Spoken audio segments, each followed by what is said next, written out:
What's up, guys? Welcome to another episode of the Young Guns podcast. Today, we're going to be talking about the last team in the East that could potentially miss or make the playoffs mathematically, and that is the Pittsburgh Penguins. So, we covered the New York Islanders, we covered the Florida Panthers, we covered the Pittsburgh Penguins right now, we covered the Buffalo Sabres. Unfortunately, we wanted to cover the Ottawa Senators, but they haven't made it easy for us to make a video because it would make no sense to say that they have a chance to make the playoffs in this point in time. So the Pittsburgh Penguins are our last video in terms of the Eastern Conference. So the Pittsburgh Penguins had a pretty interesting trade deadline.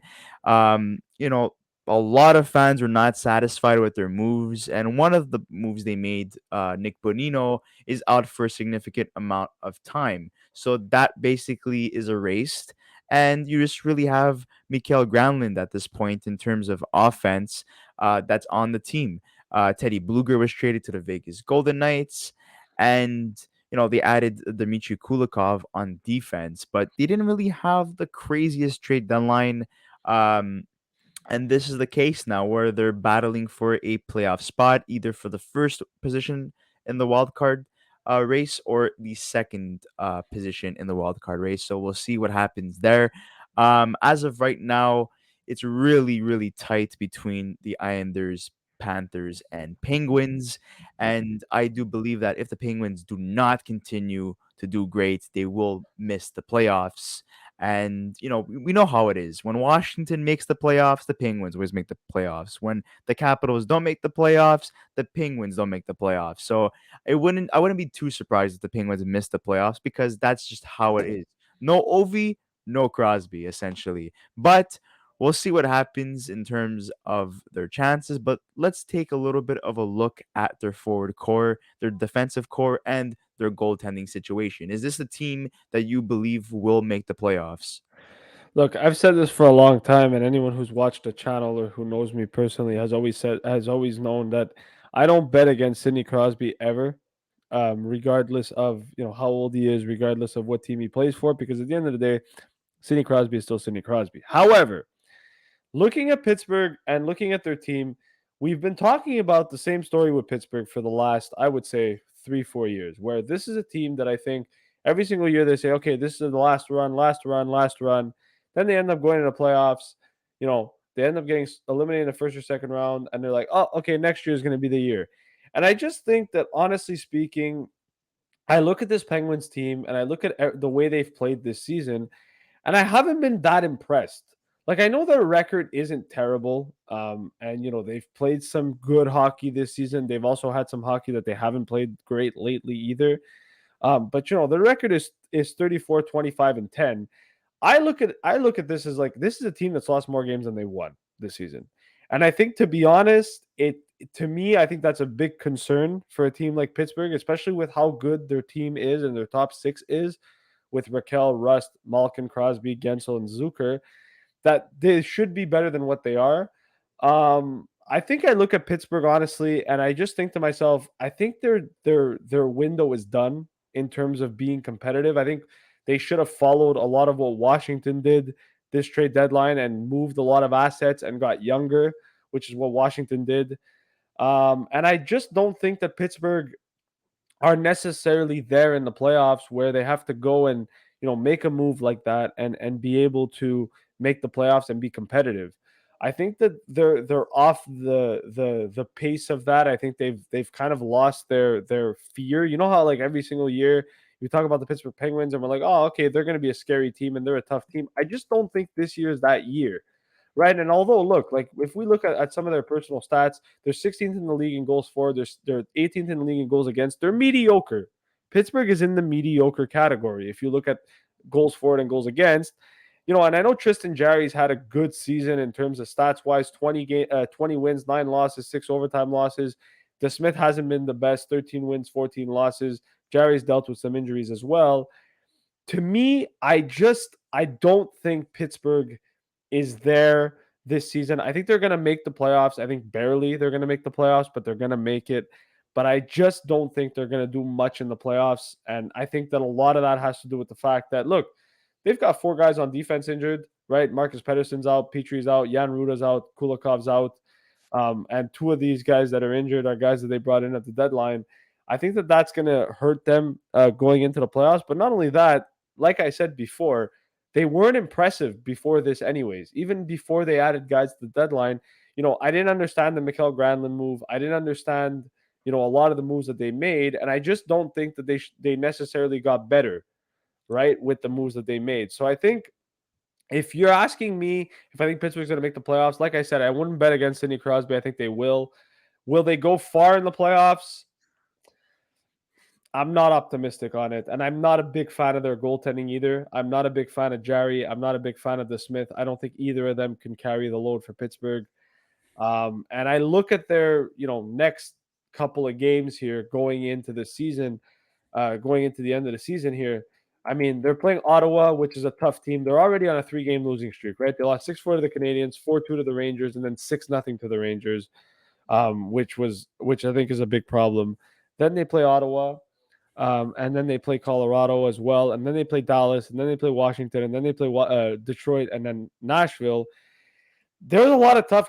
As much as there's a lot of easy games for Pittsburgh, there's also a lot of tough games, and I think it's going to show whether or not they're going to be able to compete in the playoffs. I think these next couple of games against the likes of Colorado, Dallas, Boston, New Jersey, Minnesota are going to show where Pittsburgh's at moving forward. But the two losses to the Rangers, I think, made it pretty clear as to where Pittsburgh is right now. And not only that, they lost against the Montreal Canadiens, a game that they should have won because at the end of the day, Montreal is a bottom tier team. Um, and there's no surprise that they're ranked eighth in terms of their faceoff percentage. Just look at their center depth: Granlund, Carter, Malkin, and Crosby, one of the best in the league. Malkin and Crosby obviously still have it. Jason Zucker has been impressive this season. For so many years, he was underwhelming after being traded from the Minnesota Wild to the Pittsburgh Penguins. Seems to be that he's finally hitting his groove after all these years. They bring back Rickard Raquel. He's been really good this year too. Brian Rust has been, Malkin's, dynamic dual partner for a while now.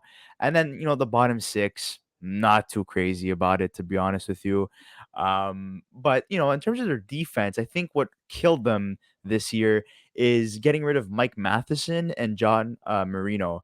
If they would have kept those guys, I think they would have had a very solidified defensive core, but them being moved hurt them. And I think at the time, a lot of people were saying, no, we got Ty Smith. Don't worry about it. He's younger. He has more potential, whatever. Okay, we got Jeff Petrie and we got Ryan Paling. Screw Mike Matheson. His contract is bad.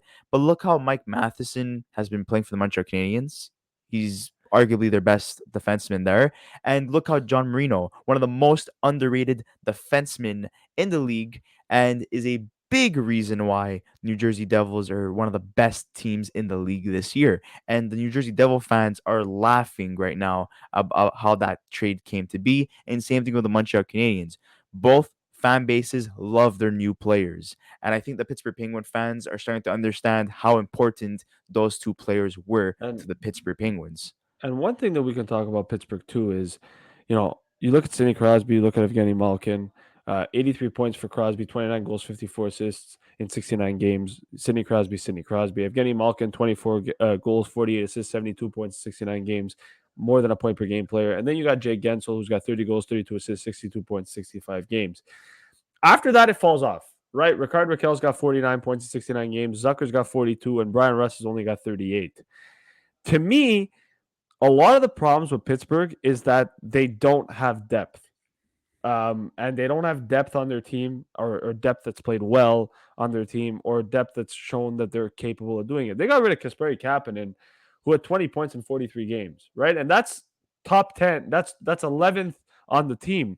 But if you look at the guys that are ahead of him, Chris Letang's got 34, Jeff Peach's got 26, Carter's got 24, and Pedersen's got 24. And then it falls off. Danton Heinen 18, Dumoulin, Joseph, 18 and 17, respectively, and then McGinn, 16, who's not there anymore, and Paling's got 11. I think Pittsburgh did a terrible job in terms of adding their depth because I don't think that they necessarily made it better. Granlund's got 2 points in 8 games since joining Pittsburgh. He wasn't great in Nashville this season. He hasn't been great in Pittsburgh. I think their depth has been a big problem. I think injuries has also been a big problem for Pittsburgh. But I like I said, I don't think this season has been their best. And then you look at their goaltending situation, and although Jarry's 20-9 and he's got a 907, 3.3 goals against for Pittsburgh, and then the Smith's got 3.12. Like in the playoffs, I don't think that either of these goaltenders are going to be able to hold the fourth for this team moving forward. And Jarry's played terrible since coming back from injury. If you look at his stats, he has not been that good. I think he's got one of the worst save percentages in the league since coming back from injury. So there's a big problem there in Pittsburgh. And, I'm a big fan of Mike Sullivan. I think Sullivan's a good coach, but I think at some point it's going to be based on a situation of, do Pittsburgh genuinely believe they can win a cup, or are they just holding on to something that just isn't there? And what I mean by that is that, you know, next year there's going to be some decisions that need to be made in terms of where the direction of this team needs to go, right? Because I think that Pittsburgh for the last couple of years have been very unimpressive. And although they've got Malkin and Crosby still firing on all cylinders and still being, the players that they're expected to be, at the end of the day, they just haven't been the Pittsburgh Penguins that we know they were capable of being. And I think a lot of that has to do with the fact that, Malkin and Crosby are 36 and 35 respectively, and Letang's not getting any younger. But that's what I'm saying, right? Is this a team that's going to go into another first round, potentially against the Boston Bruins or even the Carolina Hurricanes, and be able to beat them? I think I look at it right now, not to be disrespectful to the Penguins fans, I don't think they beat either. I don't think they give Boston a run for their money. I don't even think they give Carolina a run for their money. I think it's going to be an easy out for whoever they end up facing. And I think the reason for that is because I think Carolina is a much better team than Pittsburgh, and I think they're going to beat them in 4. And I think if they play Boston, the Bruins are going to beat them in 4. And that has to do with the fact that at the end of the day, apart from Crosby and Malkin and Gensel, who do you have? Right? Not only That's that, man, but like look at the goal differential. Look at yeah, Pittsburgh yeah. -3, the Hurricanes +52, New Jersey +55, and Boston +113. Yes, this is the regular season, but don't tell me that is not going to be a factor heading into the playoffs. That is a huge factor. That is a representation of how good the team is and will continue to be. Yeah. Pittsburgh's on a 3-game losing streak right now. Even if they do squeeze into a playoff spot, they're not going to be the most motivated team heading into the playoffs. Not only that, look, Christopher Letang, one of the best defensemen in the league, so much resilience, lost his father, had another stroke, and he's still doing very well this season. But one thing with Ron Hextall, I feel like this year he's somewhat sabotaged the Pittsburgh Penguins. Look how good John Marino is with the New Jersey Devils. Look how good Mike Matheson is with the Montreal Canadiens and other players that have recently been traded. Okay, Teddy Bluger in 9 games with the Vegas Golden Knights has 4 points. Kasperi Kapanen in 10 games with the St. Louis Blues has 6 points. And I'm not saying, okay, well, if they would have stayed in Pittsburgh, they would have succeeded. But it seems to me that everyone that was traded outside of Pittsburgh is flourishing and they're finding their footing and they're finding a way to play consistent hockey and they're very valuable assets to their new teams.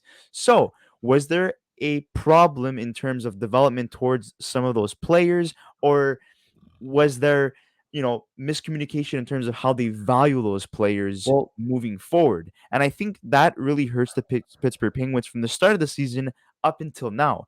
And you bring up a great point. Like I do believe this is the last year that the Pittsburgh Penguins do make the playoffs if they do. And a lot of people are questioning, if we bring back Malkin and Letang, that means we're going to be competitive for all these years to come. Well, Letang's health is on the line, unfortunately, and Malkin's still able to play great hockey. But everyone else, I would say that they're pretty much movable come the offseason if they don't make the playoffs or if they get eliminated in the first well, round. Well, I think one thing too is like look at Brian Russ's example. Okay, Brian Russ last year had a fantastic season. This year, -10, 38.68 games. Not good at all, right? Not good for his standards compared to how well he played last year. Jason Zucker, 42 points, 24 goals. You know what? I'm not going to disrespect it because that's about a 30 goal pace. I'm not going to say anything. Same thing with Ricard Raquel. But like I just I'm not saying that everything about Pittsburgh is bad, but I look at I look at things long term, right? Even regardless of whether we're talking about if the Penguins are going to make the playoffs this season, I've already said it. They're going to most likely make it. I think I wouldn't bet against Sidney Crosby to make the playoffs. However, moving forward in the future, the Penguins don't have assets like in terms of young prospects that are looking like they're going to be promising. And I think if you look at Washington, although I think Washington's going to miss the playoffs this year, Washington is better built for the future than Pittsburgh is. And I think that that's something that Pittsburgh needs to start looking into come the offseason is, you know, what are we doing here moving forward? Right? Is Tristan Jarry part of this team long term? Right? Crosby and Malkin have what? 4 years left on their contracts. They've won 4 years left in their careers. They've already won 3 Stanley Cups. They're most likely not going to win anymore. Right? Maybe it's time to get Gino and Crosby to start buying into a rebuild and have them develop, the young guys that come in and embrace a situation where, you got to go ahead and essentially, be crappy for a couple of years. And I think a lot of that has to do with the fact that, look, at the end of the day, like, this is an old team, man. Latang's old, Malkin's old, Crosby's old, Jeff Petry's not young, you know, Jeff uh, Carter. Jeff Carter. They've got a lot of guys that are past their prime and that are no longer at their best, right? And although Crosby's still playing like he's at his best, like it's not going to last that long, right? Like at some point people, start to regress. And you saw it with Jeff Petrie last year in Montreal. You're seeing it with Chris Letang this season. You're seeing it with Brian Rust. You're seeing it with a lot of guys, Jeff Carter. So you're seeing it with a lot of guys. And at what point can you look at this and go, you know what? Like, how long can we sustain this for? And I Look, think that this is why this season, this regular season, right, regardless of what happens, whether they miss or make the playoffs, they're going to have an interesting offseason because I want to see what Brian Burke and Ron Hextall are going to do because, in my opinion, they got to dismantle it. And I said it at the deadline that they should have just dismantled it and just accepted that they weren't going to make the playoffs. However, the East was in a really interesting situation, and I still think Pittsburgh can make it, but I don't think they're going to go far if they make it. And that's what I think the concern is if you're a Pittsburgh fan. It's like, okay, great. Pittsburgh's going to make the playoffs. Oh, great. You're playing Boston in the first round. Well, that's done in 4 or 5, right? Like, I don't see how I mean, Pittsburgh look. can beat Boston or Carolina. And that's the truth. Well, look. The three teams that are fighting for a playoff spot, because let's get rid of Washington, let's get rid of Yeah, yeah. Buffalo and Ottawa. I think we could, pretty much say they're not going to make the playoffs. Florida, Pittsburgh, and the Islanders. Out of those three teams, I do believe that the Islanders, because of the way that they play their game, they could surprise. In terms of the Pittsburgh Penguins and the Florida Panthers, I think it's more unlikely that we see one of them surprise and beat the likes of the Hurricanes, Devils, or Bruins. At the end of the day, this is going to be a race till the end. And this concludes our coverage on the East in terms of the playoffs, who makes it and who misses it. But we'd like to hear your thoughts in the comment section below. Who makes the playoffs? Who misses the playoffs?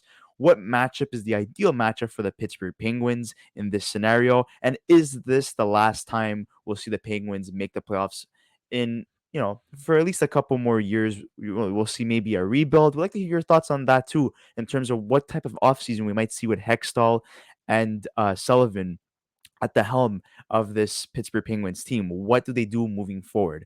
But guys, if you haven't subscribed to our channel, please subscribe to our channel, like this video, and we'll see you on the next episode of the Young Guns podcast. Thank you so much, guys, for watching.